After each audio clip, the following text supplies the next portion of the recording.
Halo semuanya, bersama dengan Kak Masta hari ini renungannya berjudul Yonatan dan Ajudan. Diam-diam Yonatan meninggalkan induk pasukan. Dia hanya ditemani seorang ajudannya. Induk pasukan sedang patah semangat adik-adik karena seluruh negeri sudah dikuasai oleh tentara Filistin.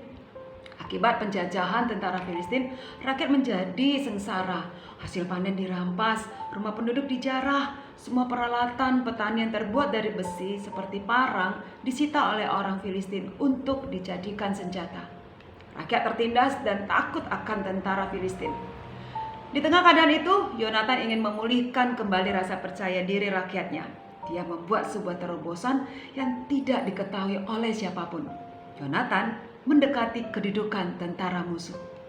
Yonatan mengajak ajudannya untuk mendekati pos penjagaan tentara musuh. Dan itu bukanlah hal yang mudah karena mereka harus melintasi bukit-bukit karang yang sulit dilewati. Kata Yonatan, mungkin Tuhan akan bertindak untuk kita. Sebab bagi Tuhan tidak sukar untuk menolong baik dengan banyak orang maupun dengan sedikit orang. 1 Samuel 14 ayat 6. Ucapan Yonatan adalah sikap imannya adik-adik. Dia bukan berkata bahwa pasti Tuhan akan bertindak, melainkan mungkin Tuhan akan bertindak. Bukan pasti, melainkan mungkin. Selanjutnya katanya, bagi Tuhan tidak sukar untuk menolong baik yang dengan banyak orang maupun dengan sedikit orang. Yang berlaku bagi Tuhan bukanlah faktor besar atau kecilnya tenaga kita atau kemampuan kita. Kalau memang Tuhan berkenan, Dia akan bertindak.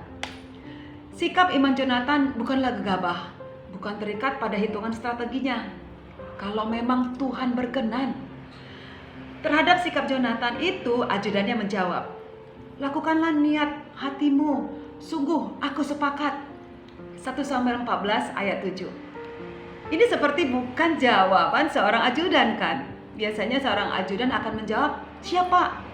Jawaban yang biasanya keluar karena ketaatan kepada atasan. Namun ini bukan ketaatan, melainkan keakraban, kedekatan, dan kebersamaan mereka. Kalau memang Tuhan berkenan. Tetapi bagaimana kita mengetahui kehendak Tuhan? Yonatan berdiam diri, berpikir dalam-dalam, dan berdoa. Dia menundukkan diri dan mencari kehendak Tuhan. Dia meminta tanda apakah Tuhan berkenan jika dia dan ajudannya menyerang pos penjagaan itu. Baru setelah itu, Yonatan merasa bahwa ada patokan untuk mengetahui kehendak Tuhan. Jika Tuhan tidak berkenan, maka musuh akan mengusir mereka. Tetapi jika Tuhan berkenan, maka musuh akan menantang mereka. Lalu Yonatan bersama ajudannya keluar dari tempat pengintaian. Dan ternyata pasukan penjaga langsung menantang.